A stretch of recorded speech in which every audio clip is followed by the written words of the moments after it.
I'm a scuba diving YouTuber. We explored a virgin cave cursed by evil.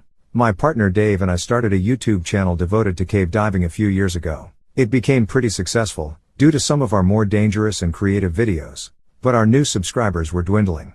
Our view count had plateaued and was even beginning to dip into quadruple digits on some of our content. We were trying to think of something interesting for a video, something that would go viral, to put us back on top. That's when Dave suggested something.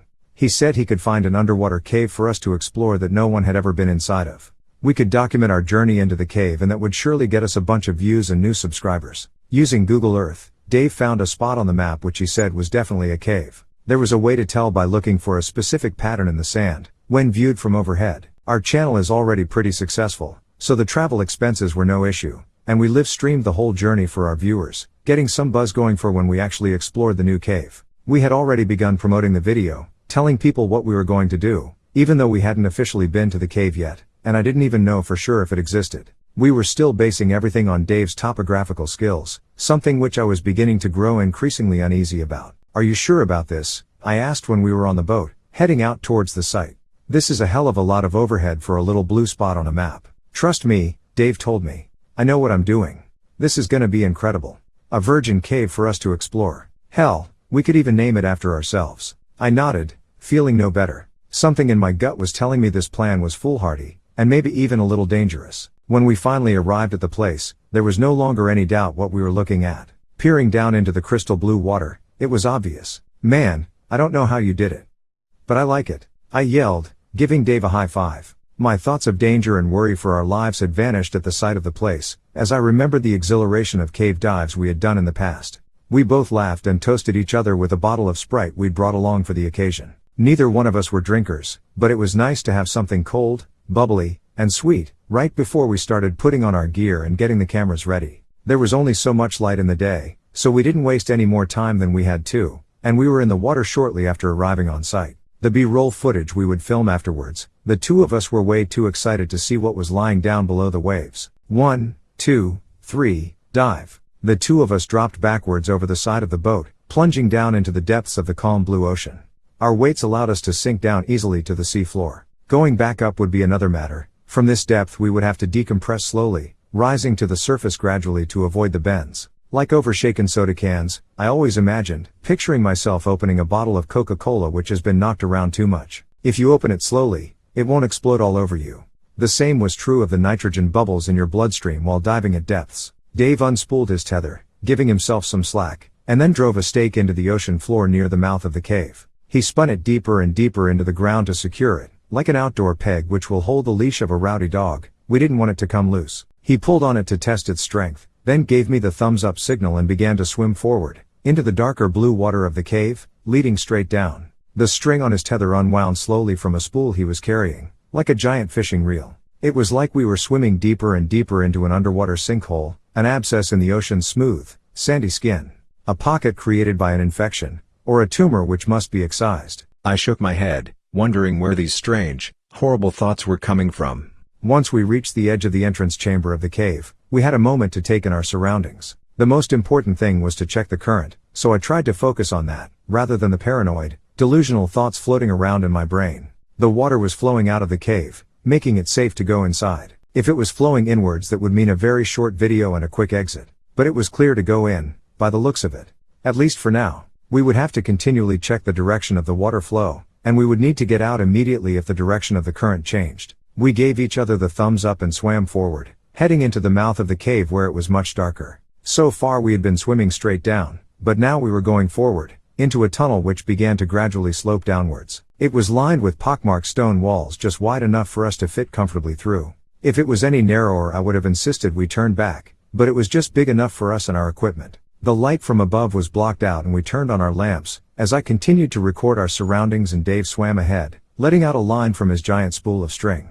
There were gaps in the craggy rock, black, empty places for creatures to hide inside. I tried not to imagine an electric eel or a shark emerging from those side tunnels, and found myself picturing even worse things instead. For some reason, I kept sensing movement from inside the holes which lined the edges of the cave as we swam deeper. There were things living inside the nooks and crannies of this underwater cavern, and they were beginning to notice our presence. The movement picked up, and I saw more and more flashes of what looked like fingers poking out from the crags in the rock. But I imagined they were the typical flora and fauna of an underwater reef, simply hidden by shadow, which gave them a more otherworldly appearance. And then I saw it. A hand reached out from one of the holes, groping and feeling in the air, seeming to sense us as we swam past. It was pale and bizarre, looking impossible in this place far down beneath the waves. Dave was too far ahead to notice it, but I actually screamed, dropping the regulator out of my mouth and sucking in salt water. Desperately I struggled to get the mouthpiece back in, finally managing to do so with a panicky few moments of forgetting how to breathe. It's not as easy underwater as above, let me tell you. Especially when you start seeing things like that. I raised my camera up to get a shot of the hand, thinking I would need proof of this or nobody would believe me, but when I found the thing in my viewfinder I saw it was just a pale, flesh-toned starfish. But I had been so sure a moment before. I let the camera drop back down and hurried to swim and catch up to Dave. He was far up ahead now, and I saw the cave was getting more and more narrow, almost too tight for us to traverse. Dave seemed not to notice this, as he swam casually deeper and deeper into the blackness ahead. Kicking hard with my flippers, I went as fast as I could, kicking up too much sand and dirt in the water but not caring. At this point I was too desperate to care. The mountain of rock sitting atop us was weighing heavily on me, and I needed to get out. My partner was finally getting close up ahead, and I realized he was slowing down to begin another spool of rope. The first tether was getting to the end of its length, and he was about to attach a second lead to it, so that we could go in even deeper. He paused and began to work on a new stake, twisting a short length of steel into the sand by our feet. I tapped his shoulder and tried my best to get the point across that I wanted to leave. Now. Desperately, I began to point towards the exit, making a symbol for choking that I associated with panic and fear. He looked at me like I was insane. He pointed at the camera in my hands and the implied message was obvious. What about the viewers? Do you think they'll be interested in what we've recorded so far? The simple answer was no. Despite my fear and the hallucination I had obviously experienced, there was nothing down here of any interest so far. This place was just another cave. The only interesting part about it was that it was unexplored, and thus, dangerous. We needed to go deeper, to push ourselves to our limits. That was always Dave's way of thinking. I pointed at the second spool of tethering rope, making a hand gesture to indicate we would go to the end of that spool and no further. He nodded, attaching the line to the stake and continuing forward. Taking a deep, shuddering breath, I continued after him, eyeing the pockmarked stone walls suspiciously. After the next section of the cave, I began to see things that didn't make sense once again. There were man-made items strewn here and there around the edges of the tunnel. A few cracked pieces of pottery were laying around, almost perfectly preserved in the water, away from oxygen and light. This made me take a pause, and I reached down to examine what I had found. That was when I began to notice the change in the current. But by that point, it was already too late. Dust and debris in the water could be seen whizzing past my face at an increasingly fast rate. And not only that, but the dust from the tunnel of the floor was blowing around, making it difficult to see. I flashed my light rapidly on and off, hoping that would catch my partner's attention. Dave noticed and began to turn around. His eyes widened at the sight of the tunnel behind him, as the dust was now creating a hazy fog which made it difficult to see. He started swimming back towards me, when multiple hands appeared from the dark holes in the cave walls. Dozens of hands reached out like prisoners from behind jail cell bars, their arms not long enough to grab hold of him in some places, but others managed to snare him and wrapped him up tightly, snatching him and pulling him towards the wall of the cave until he was pressed up against it like a muscle attached to the hull of a ship. And then more hands appeared and began to pull him deeper and deeper into the cave, a conveyor belt made of disembodied limbs. A second later he was gone, vanished into the cloudy, dim water. His flashlight lay pointing up towards the ceiling on the floor of the cave, and I saw more hands reaching out from the ceiling, groping the air and inching towards me. I darted my eyes around and saw the hands were everywhere, reaching out and attempting to pull me in, like they had with Dave. I was about to go after him, when the stake suddenly snapped as if under tremendous force, pulling our lifeline from its anchor and sending the rope flying off into the cave at 1,000 feet per second. Both steel anchors whizzed past my face in quick succession, barely missing me. In an instant, the entire rope was gone, and I was left alone in the increasingly cloudy cave, hands reaching out to grab me from all angles. Unsure what else to do, and completely terrified now, I took a deep, shuddering breath, and started swimming out of that place. My mind felt like it was about to snap like a dry twig, my sanity on the verge of collapsing due to the circumstances, but I tried to ignore those feelings. I stuck to the inside of the tunnel, keeping a safe distance from the reaching hands, looking desperate as they clawed at the air. My friend was gone, probably dead or worse, but I didn't have time to think about that now. The current was getting stronger, making every inch a battle pressing forward, and I knew it would only get worse as time went on. Kicking my legs with every ounce of strength I had, I pressed forward, the tunnel's visibility down to almost zero in some places. I had to go based on memory and feel, which was the worst part since every time I set my hand on the stone wall I imagined a hand reaching out to grab me, clutching my wrist in its icy grip and pulling me deeper into the darkness. Luckily the hands seemed to have retreated for a little while, as if satisfied by our first offering. But soon they would be done with the appetizer and would want a main course. I came to a split in the cave, which I didn't remember seeing on the way in.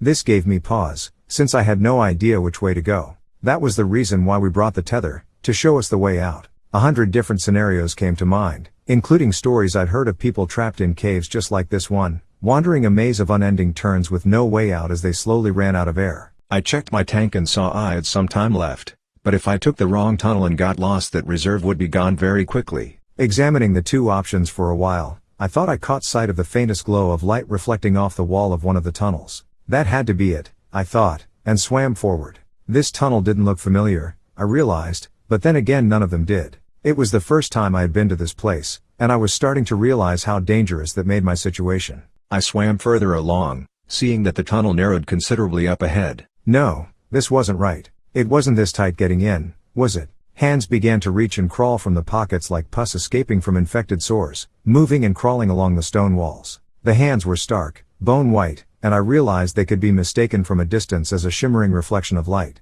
Damn, they tricked me, I thought. This place is trying to keep me down here. To lure me in deeper. I spun around and left the probing, desperate hands behind, heading back towards the turn I had taken wrong.